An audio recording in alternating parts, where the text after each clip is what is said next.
자, 나머지는 여러분들이 질문하신 것들 한 번씩 제가 빠르게 답변하고 마치겠습니다.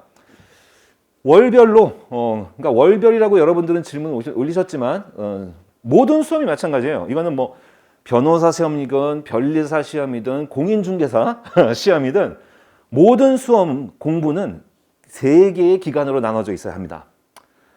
그게 이제 초기, 중기, 말기인데, 초기, 중기, 말기. 우리는 이제 1년을 놓고 하는 거니까, 딱 산술적으로, 처음 4달, 중간 4달, 마지막 4달이라고 생각하시면, 뭐, 사람마다 차이는 있겠습니다만, 평균적으로, 이렇게 보시면 됩니다. 뭐, 우리가 지금 여기에 있습니다만, 전체 중 여기에 있다는 것을 알기 위해서 다 설명을 드릴게요.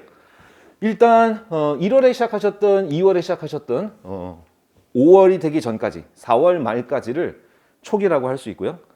이때는 뭐 많은 학생들이 이때 뭐예요? 뭐 과정으로 말하면 기초과정과 이론 과정이죠. 기초과정과 이론 과정. 근데 여러분들이 의외로 많이들 등한시하시는 중요한 이 기간에서의 핵심 과제는 수험 생활을 안정화시키는 겁니다. 수험 생활을. 우리 특히 편입 학생들이 이런 걸 망각하는 경우가 많아요. 내가 학교를 다니고 있는 경우도 많고요. 뭐 알바도 하는 사람들도 많고요. 내가 수험생, 내가 고시생이라는 인식이 부족한 게 패착인 경우가 많습니다. 절대 그러셔는 안 돼요. 알겠습니까? 뭐 주말에 놀 거 다 놀고 그렇게 생각하시면 안 돼요. 내가 무슨 그냥 학원에서 요령 몇 개 배워갖고 그냥 영어 열심히 하면 되겠지. 천만의 만만의 말씀입니다. 내가 고시생이라고 인식을 하시고 생활을 안착시키는 게 중요합니다. 이따가 말씀드리겠지만 그게 학습 플래너예요. 그죠? 월별, 요일별, 시간대별로 내가 늘 다람쥐 쳇바퀴 돌듯한 생활을 이게 가장 나에게 적합하다라는 걸 빨리 최적의 나의 생활계획표를 만들어내는 준비할 수 있는 기간이에요. 알겠죠? 물론 이제 더 구체적으로 들어가면 뭐 당연한 얘기지만 이때 하는 게 우리 과정으로는 기초과정과 이론과정인데 우리 편입이 엄밀하게 말하면 사실 전부 다 독해 문제입니다. 그 독해를 하기 위한 그 전 단계도 물어보는 거죠. 그게 이제 어휘, 문법, 독해인데 맞습니까? 물론 이제 논리는 사실 엄밀하게 말해서 논리는 하나의 과목이 아니죠. 논리는 그냥 좀 특별한 독해 문제인 겁니다. 논리는 독해입니다. 논리 독해예요. 그래서 이 초기에서는 여러분들이 물어본 공부 비율을 그렇게 알고 싶어 하시는데 사실은 뭐 간단합니다. 당연히 초기에는 이게 결국은 독해를 하기 위한 준비 단계이기 때문에 당연히 기초를 다진다라는 것 자체가 어휘 문법 위주로 하는 거죠.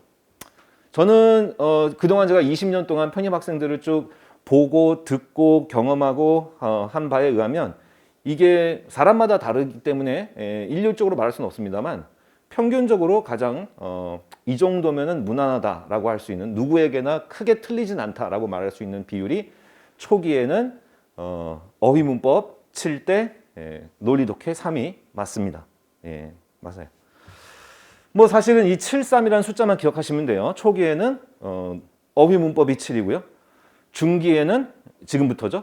반반씩 하시면 되고요. 나중에 9월부터 말기에는 이제 논리 독해를 늘리셔야 되죠. 사실 그게 목표예요. 우리 편입 공부가 독해를 잘하기 위한 목표를 가지고 공부하는 겁니다. 내가 어휘를 공부하고 있어도 독해를 언젠가는 독해의 도움을 받으려고 어휘를 외우는 거고요.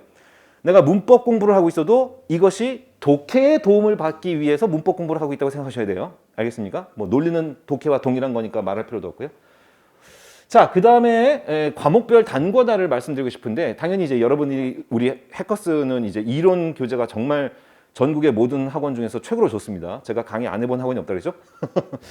하지만 우리는 체계라는 게 있잖아요. 그래서 인문은 기초구문 위주로 되어 있고 이론은 정말 이론 설명이 다 되어 있죠.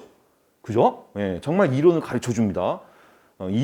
학원 교재에 이론이 들어있는 교재는 유일합니다. 사실은. 저것도 틀리지 않은 이론이 말이죠. 그러니까 그 이론서를 가지고 단권화를 하셔야 돼요. 그 중간에 다른 책은 필요한 것만 적고 버려도 좋은데 문법이든 독해도 마찬가지예요. 논리도 마찬가지예요. 우리 논리 교재 정말 좋죠. 우리 논리 교재가 매 챕터마다 1장이 단정 부연이잖아요. 그렇죠? 그게 독해의 첫 발이란 말이에요. 내가 한 문장을 읽었죠? 그 다음 문장을 읽을 때 내가 지금 읽고 있는 요 문장이 앞의 문장과 비교했을 때 했던 말을 또 하고 있는지 새로운 아이디어가 나오는지 요것부터 판단이 되어야 그 다음 얘기가 가능하단 말이죠. 이게 제대로 된 교재는 우리 해커스밖에 없단 말입니다. 근데 그것을 이제 알고 거기에 이제 집중해서 공부를 하셨을 거고, 거기서 내가 처음 그것을 해볼 텐데 대부분의 학생들이 내가 못했던 점, 왜 못했는지, 어떻게 하면 잘할 수 있는지, 선생님이 가르쳐 드리는 팁들 어떤 것들이 있는지, 주로 이제 패러프레이즈 되는 것들이 어떻게 많이 패러프레이즈 되는지 이런 것들을 잘 적어 놓으셔서 그 이론서만큼은 끝까지 버리시면 안 됩니다. 나중에 다른 걸 공부하다가 이런 게 있었네 하면은 그 책에다가 적는 게 그 책에다 처음에 적겠죠, 수업 시간에는. 근데 그 책은 계속 갖고 있는 것이 아니라 거기서 내가 필요한 것만 나의 이론서에 옮겨놓고 그 책은 버리는 겁니다. 이거는 모든 고시생들이 이구동성으로 합격한 고시생들이 이구동성으로 후배들한테 얘기해 주는 거예요. 고시 시험은요, 수험 생활은요, 책 공부할 자료를 늘려나가는 게 아니고 줄여나가는 게 고시 생활이에요. 알겠습니까? 자꾸 쌓아둔다는 얘기는 공부를 안 한다는 얘기입니다. 이걸 빨리 필요한 것만 단권하에 적어놓고 버려야죠. 자꾸 들어오는 대로 필요한 것만 적고 버리고, 또 새로운 아이디어, 새로운 공부한 게 생긴다면 그걸 갖고 있으면 공부를 안 한다는 뜻이에요. 그걸 갖고 있는 건 공부를 안 한다는 얘기예요. 아무런 효과가 없다는 얘기죠. 빨리 내가 새롭게 알게 된 거, 더 신경 써야 되는 것만 나의 기본 이론서에 빨리 옮겨 적고 그 책은 버리셔야 돼요. 알겠습니까? 근데 또 너무 예쁘게 적으려고 그러지 마시고 그냥 과감하게 자르고 오리고 붙이고 아니면 찍어서 뭐 한다든지 하시면 되겠습니다. 단권화. 근데 사실 이거는 단권화를 완성하라는 얘기가 아니고 단권화를 할 수 있는 준비 작업을 끝내라는 얘기입니다. 단권화는 1년 내내 하는 거예요. 알겠죠? 근데 그 책에다가 하라는 얘기죠. 물론 당연한 얘기지만 초반에는 너무 어려운 단어 외우시려고 하실 필요 없습니다. 어차피 지금 해봤자 어려운 단어는 막판에 기억도 안 날 테니까요. 근데 그거는 말씀드리고 싶어요. 처음 배우게 된 용어 같은 것들은 지금 준비를 해주셔야 돼요. 어떻게 보면은 어휘도 단권화가 필요한 거예요. 어휘 단권화라는 건 뭐냐면, 물론 여러분이 이제 해커스 복화가 어떤 어휘책보다도 좋은 책이지만 그것과 별개로 나의 어휘책이 또 있어야 됩니다. 아시겠죠? 뭐 요즘은 뭐 여러 가지 좋은 앱도 있어갖고 그걸 활용도 하겠는데, 저는 크게 그다지 그거는 뭐 편의성은 좋지만 나만을 위한 정말 내가 하고 싶은 나의 말로 적을 수 있는 그런 어휘책. 제가 가장 권해드리는 것은 이 리플릿으로 된 그 파일 있잖아요. 그 넣었다 뺐다 꼈다 뺐다 할 수 있는 거. 그것을 제가 권해드려요. 언제든지 웬만큼 다 외운 페이지는 언제든지 꾸겨 버릴 수 있는, 자꾸 양을 줄여나가야 되니까. 그래서 어휘도 나만의 단권화된 어휘 노트가 있어야 돼요. 그래서 자꾸 새로운 교재나 새로운 프린트 선생님이 주신 거 자꾸 쌓아두지 마시고 거기서 내가 외워야 할 것만 빨리 옮겨 적고 버리세요. 그리고 내가 갖고 있는 단권화된 나의 어휘책도 당연히 만드는 것은 의미가 없죠. 그걸 수시로 봐야 되는데 그것을 보면서 자꾸 이제 외울 필요 없는 걸 지우시고 충분히 어느 한 페이지가 어느 정도 거의 다 외웠다 싶으면 그 중에서도 꼭 남겨야 될 것만 다른 데 옮겨놓고 또 그 페이지는 찢어버리고. 알겠습니까? 단권화를, 어휘책도 단권화를 하는 얘기입니다. 다만 초기에는 당연히 어려운 어휘 신경 쓸 필요 없습니다. 자, 사실은 이거는 우리가 이미 했어야 되는 거죠. 못하셨으면 지금이라도 빨리 마무리를 하시고요. 오늘의 핵심은 바로 이거. 참, 이 얘기를 안 할 뻔했네. 독해에서는 우리가 4월 말까지 해야 되는 건 기초구문입니다. 기초구문이라는 건 문장 구조를 파악할 수 있어야 된다는 얘기예요.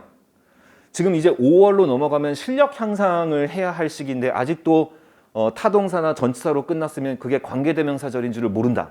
그럼 이거 심각한 겁니다. 그 심각한 거예요. 이제 그거 할 때가 지났거든요. 알겠습니까? 아직 못하셨다면 어서 빨리 우리 그 인문교재가 기초구문 교재죠. 엄밀하게 말하면 우리 해커스 인문교재 정말 좋습니다.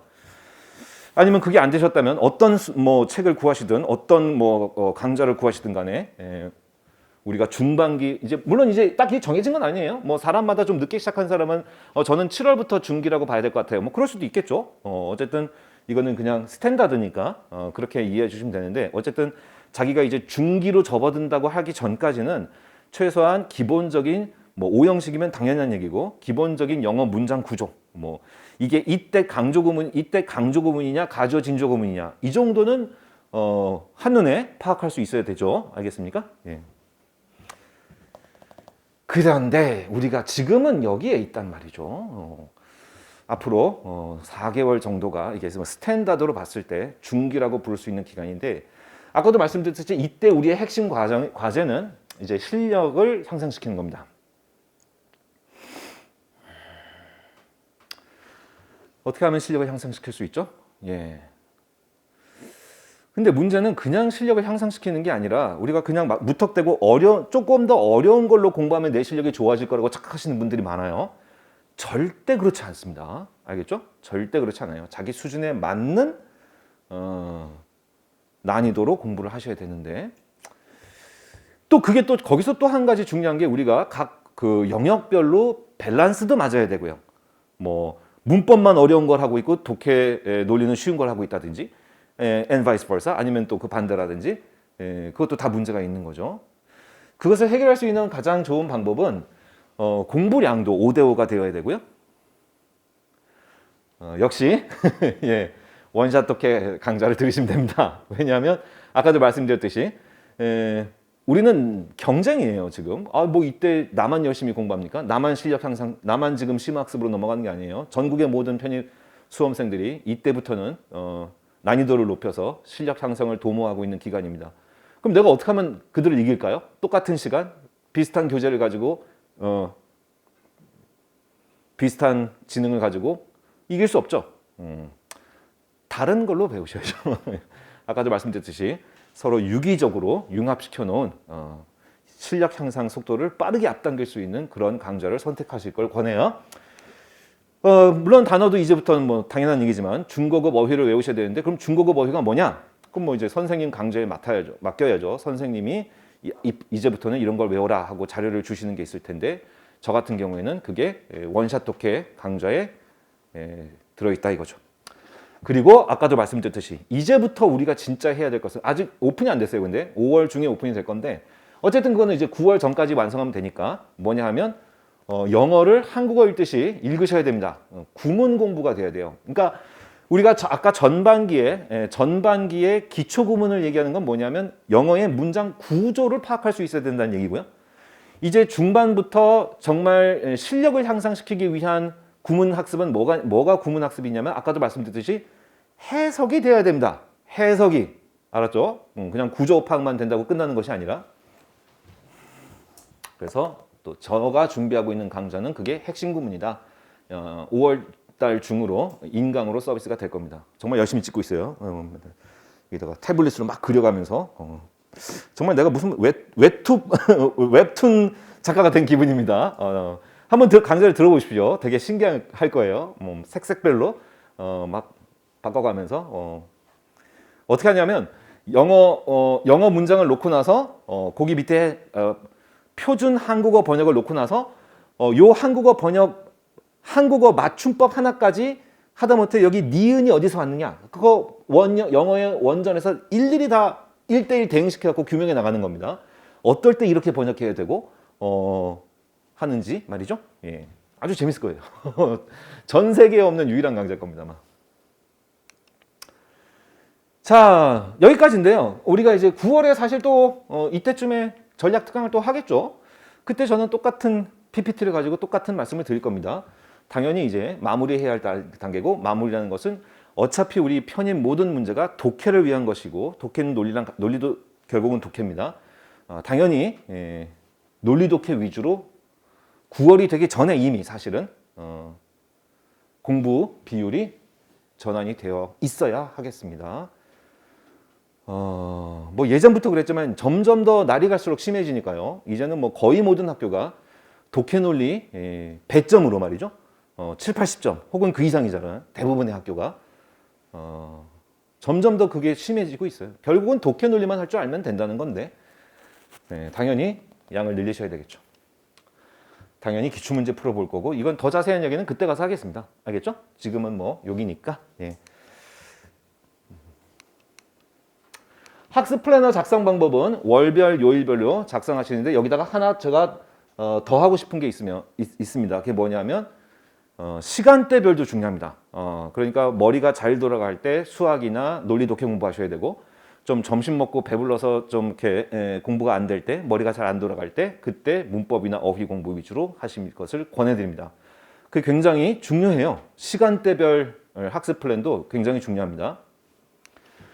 두 번째는 매일매일 달성 가능한 목표. 매달 달성 가능한 목표를 계획하셔야 됩니다. 그래야 남는 시간에 또 어휘 공부를 추가로 할 수 있으니까요. 이게 아마 주로 여러분들 아까 말씀드렸던 나의 단어장을 볼 타이밍일 거예요.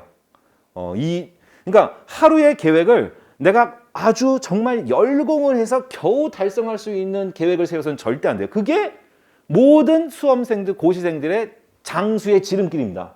그러니까 열심히 했기 때문에 시험에 떨어지는 거예요. 역설적으로. 알겠습니까? 그럼 지쳐서 나중에 또 슬럼프가 와요. 이따 보시면. 학습 능률도 안 오르고요. 그래서 가장 학습 능률이 극대화되는 때가 어디냐면 적당히 열심히 했을 때 너무 어렵지 않게 달성할 수 있는 목표를 세운 경우입니다. 그래야 그걸 끝내고 항상 어느 정도 시간이 남아야 돼요. 어느 날은 30분밖에 안 남을 때도 있고 어느 날은 오늘 목표했더니 2시간이 남네 그럴 때도 있어야 합니다. 그런 시간을 나만의 단어장을 보는 시간으로 활용하면 가장 좋은 결과를 냈다고 제가 20년째 학생들이 공부하는 걸 보면서 목격할 수 있었어요. 그 다음 드리고 싶은 말씀은 구체적으로 하셔야 됩니다. 목표는 예를 들어서 몇 시부터 몇 시까지 수학, 몇 시부터 몇 시까지 어휘 이래서는 안 된다는 겁니다. 정확하게 무슨 책 몇 페이지부터 몇 페이지라든가 아니면 오늘은 독해 내가 제목을 잘 못하는데 제목 고르기를 잘 못하는데 이번 주는 내가 제목 고르기를 집중적으로 좀 문제를 찾아서 풀어봐야 되겠다라든가 목표가 구체적이어야지 그 효과가 있습니다. 알겠습니까? 너무 막연하고 너무 큼지막한 제목으로 목표를 세우는 건 의미가 없어요. 그냥 시간 낭비입니다. 그냥 예쁘게 플래너를 예쁘게 적은 거죠. 자, 그리고 우선순위. 지금 당장 나한테 급한 게 뭔지 사실 이건 사람마다 다를 겁니다. 근데 자기의 우선순위를 먼저 정해놓고 시작하셔라. 이건 미리 정하는 게 중요하겠습니다. 자, 이제 마지막으로 아주 간단하게 한 1, 2분만 말씀드리면 끝날 건데 여러분들이 벌써부터 걱정이세요? 보통 슬럼프는 이제 여름에 많이 겪는데 슬럼프 극복 방법을 많은 학생들이 물어봐요. 맞아요. 이거는 제 인강 학생들도 늘 이제 날이 더워지기 시작하면 가장 많이 들어오는 질문 중에 하나가 이겁니다. 요즘 공부가 잘한다는데 어떻게 하면 이거를 극복할 수 있어요?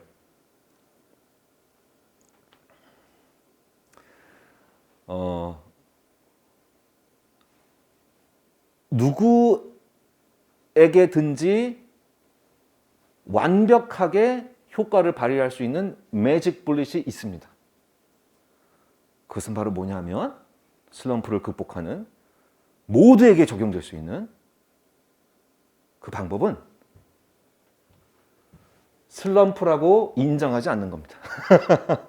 아니 정말이에요. 이거는 100% 심리입니다. 이건 100% 심리이기 때문에 아예 슬럼프라는 단어가 없다고 생각하셔야 됩니다.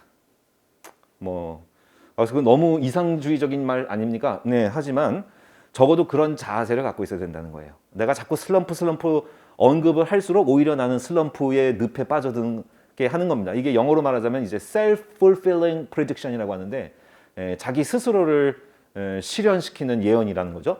그러니까 말을 했기 때문에 온다는 거예요. 주가도 그렇죠. 왠지 이 주가 오를 것 같아. 사람들이 올 것 같아 그러면 정말 오르죠. 근데 내릴 것 같아. 그 말을 했기 때문에 내리는 겁니다. 다른 이유가 없어요. 슬럼프도 대부분의 경우 이거 슬럼프인 것 같아. 슬럼프면 어떡하지? 그래서 슬럼프가 오는 겁니다. 아시겠습니까? 네. 물론 어렵지만 이건 100% 실수할 리 없는 foolproof 방법입니다. 그래도 혹시 온다면 중요한 건 이제 극복하는 거니까 사실은 그죠?